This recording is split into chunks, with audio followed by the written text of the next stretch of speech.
Sungguh-sungguh Allah sangat ridho ketika seorang hamba itu makan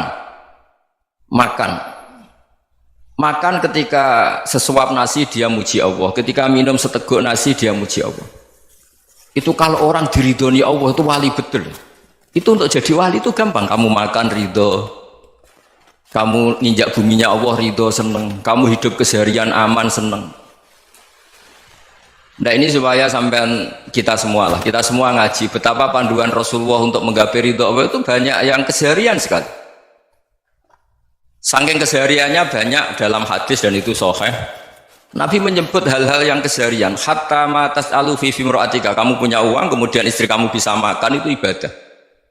Bahkan sebagian ibadah itu dicontohkan Nabi yang akhirnya diprotes sahabat. Yaitu wa fi buti ahadikum sedekah. Kamu menggauli istri kamu itu ya sedekah. Sampai sahabat bilang yang benar ya Rasulullah. Ayati ahaduna syahwatahu wa huwa lahu ajrun. Masa urusan biologis, urusan syahwat kemudian dia dapat pahala. Nabi menjawab, alai salawadu'aha fi haramin aka'ana alaihi wisrun. Bagaimana kalau dia meletakkan ke yang tidak benar itu kan dosa. Nah, hal-hal seperti ini yang saya ingin teman-teman semua saya juga agak ingin ngaji demi Anda juga agak ingin. Itu dosa sekali ngaji kok pesanan kelompok tertentu itu enggak boleh. Islam itu untuk semua. Jadi ya cuma karena di depan saya jenengan ya seakan-akan jenengan korbannya. Itu ada ilmunya dalam usul fikih itu. Jadi orang itu harus ngaji usul fikih. Nama yang disebut, mungkin Mas Sufyan masih ingat zaman ngaji usul fikih. Nama yang disebut itu tidak jaminan sebagai prioritas perintah. Jadi misalnya gini, kebetulan yang di depan Nabi itu Abu Dzar. Nabi ya bilang, ya Abu Dzarin ini uhibbuka misalnya, atau ya Mu'ad ini uhibbuka, atau ya Abu Hurairah ini uhibbuka misalnya. Banyak riwayat yang Nabi nyebut ya Abu Dzarin, ya Mu'ad, ya Abu Hurairah. Kemudian misalnya Nabi meneruskan khitab, ini uhibbuka, saya mencintai kamu, fakul dubur sholatin, atau sebagian riwayat disebut fala tada'an la dubura kulli sholatin, Allahumma inni ala dzikrika wa syukrika wa husni ibadatik. Saya mencintai kamu, siapa saja, Mu'ad bisa, Abu Dzar bisa sahabat. Saya mencintai kamu, mohon kalau habis sholat kamu jangan lupa wiridan Allahumma inni ala dzikrika wa syukrika wa husni ibadatik. Ya Allah, tolong kami permudah supaya mudah ingat Engkau.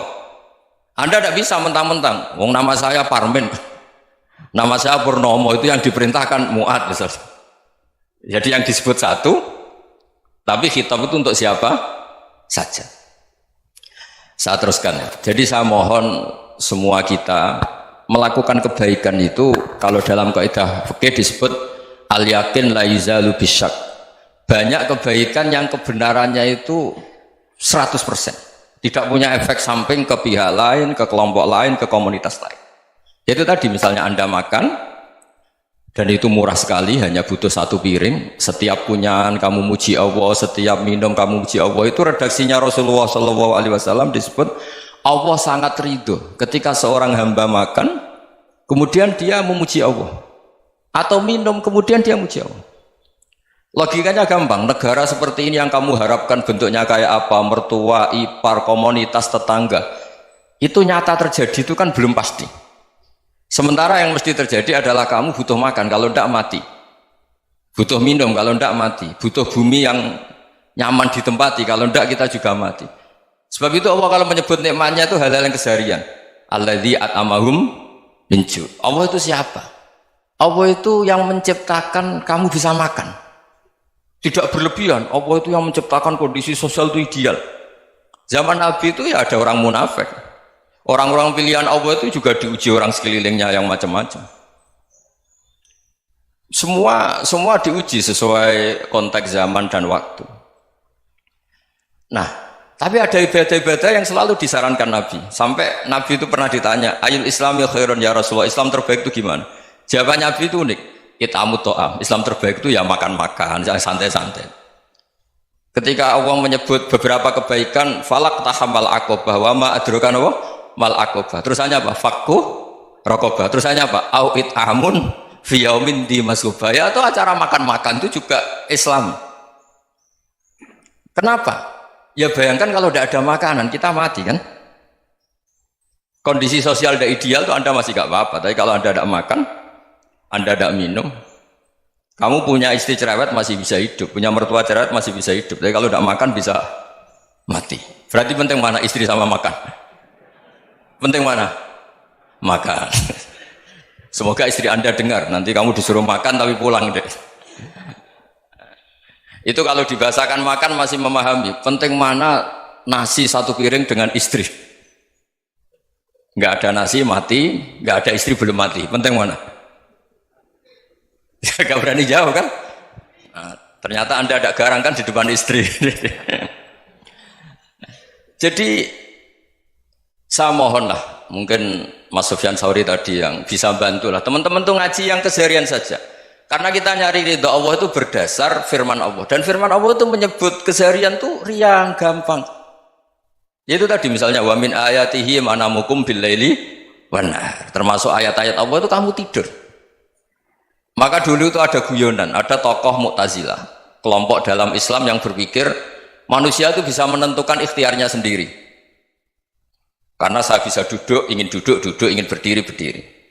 Karena kelompok ini nggak terima kalau semua kehendak Allah, nanti bagaimana kalau semua kehendak Allah kok ada hisab ya, ada sanksi.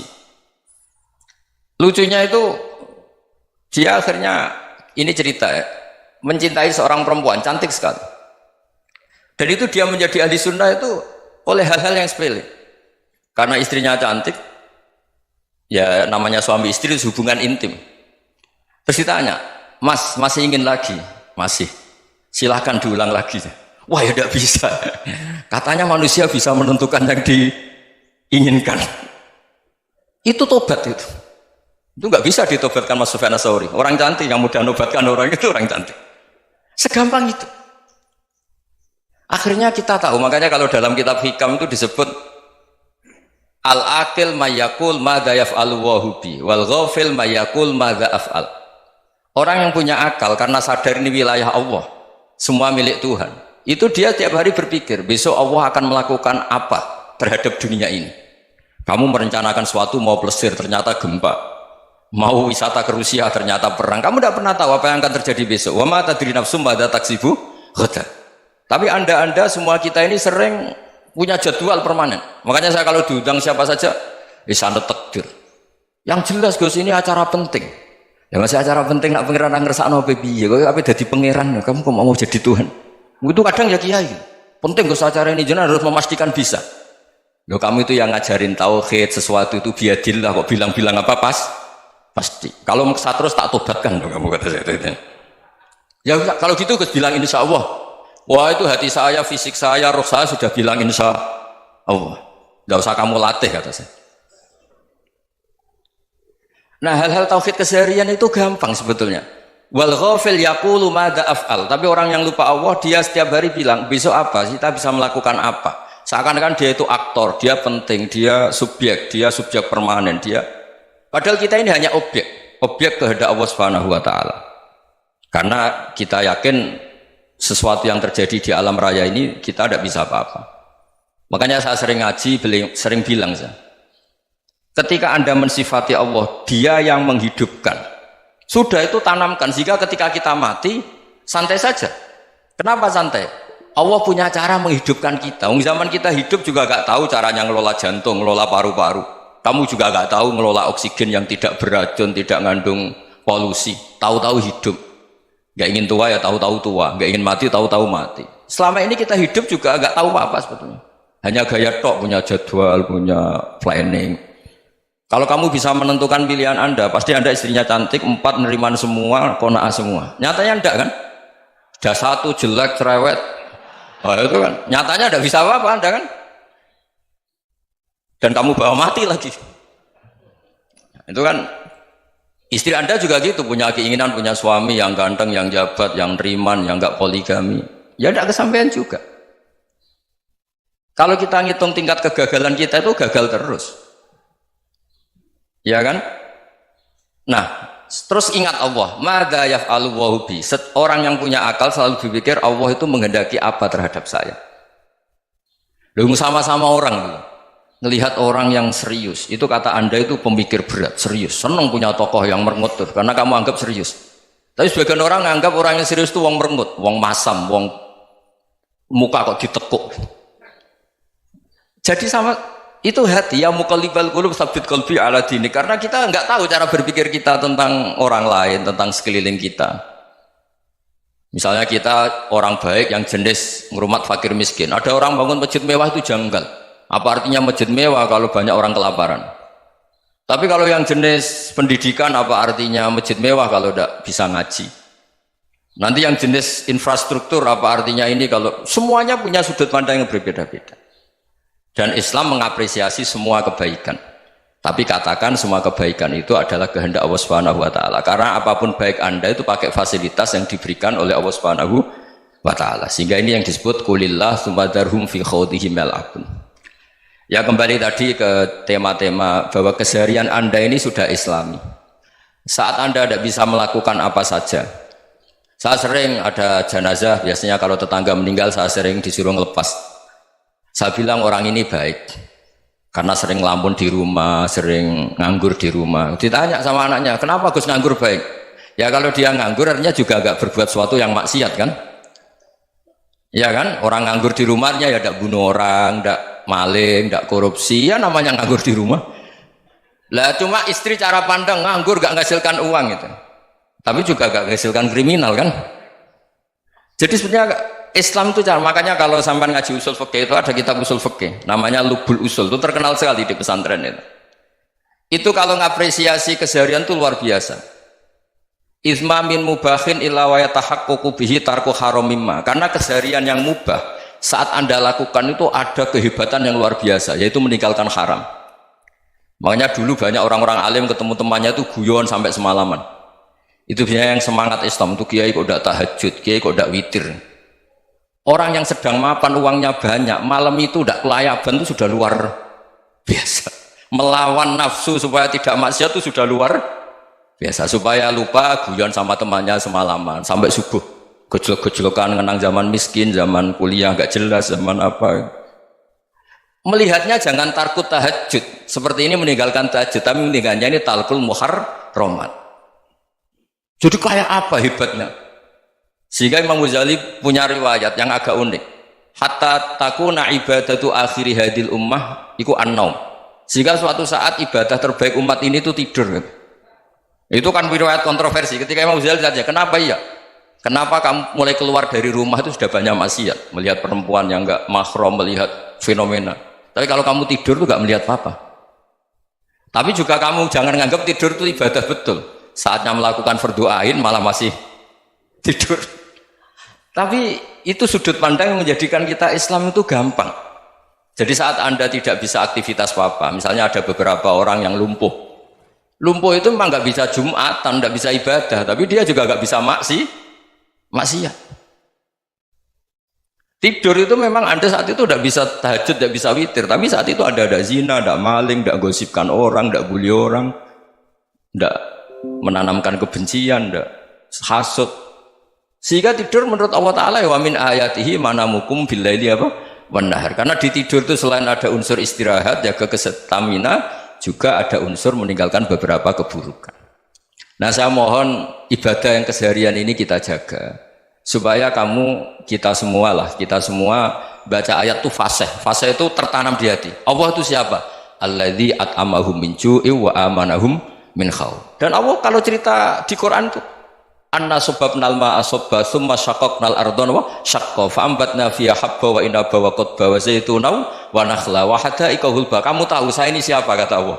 Saya ini adalah Tuhan yang menurunkan air, kemudian ada tanaman banyak, habba wa inaba wa qadba, ada zaitun, ada tin, kalau orang Jawa mungkin ada tela, ada padi, ada mangga, ada pisang. Sudah. Wa inaba wa zaituna wa nakhla wa hada'iqa hulba, ada perkebunan yang lebat. Tujuannya apa? Mata Allahkum, silahkan kamu pakai, kamu nikmati. Tapi karena kadang kita ini punya ide-ide besar. Tadi untuk syukur saja nunggu punya istri riman, rumah baik, tetangga baik, komunitas baik, semuanya baik baru syukur. Lama-lama nanti ada di surga, syukurnya nunggu surga paling kelas A. Itu sudah ada yang menghuni Rasulullah, kamu nggak boleh di situ. Masa untuk syukur saja? Repotnya Masya Allah. Jadi mohonlah Quran yang kalau Anda hafalkan juz sama itu kan ada ayat-ayat yang kayak tadi. Ya, fal yang dzuril insanu ila ta'ami. Coba lihat Apa yang kamu makan ya? Dari mana? Dan untuk mempertahankan hidup kamu keseharian. Jadi jangan kira ibadah itu harus membentuk komunitas yang versi Anda. Ibadah itu harus yang hal yang mulu-mulu. Kesehariannya Anda alami. Ini saya tidak bikin-bikin. Saya ngaji bukan karena berdasar pesanan. Itu ayat yang saya bacakan betul ada ayatnya kan. Fal yang dzuril insanu ila tu'ami anna sababnal ma'a sabba thumma syaqqaqnal ardo syaqqa fa ambasna fiha habba wa inaba wa qadba wa zaituna wa nakhla wa hadaiqa ghulba. Terusannya apa? Mata'al lakum, silakan kamu nikmati. Mata itu silakan kamu nikmati. Ya kayak sampean dikasih hidangan ya makan. Ya sudah makan, habis makan ya minum, habis itu ngantuk ya tidur. Ya sudah normal-normal saja.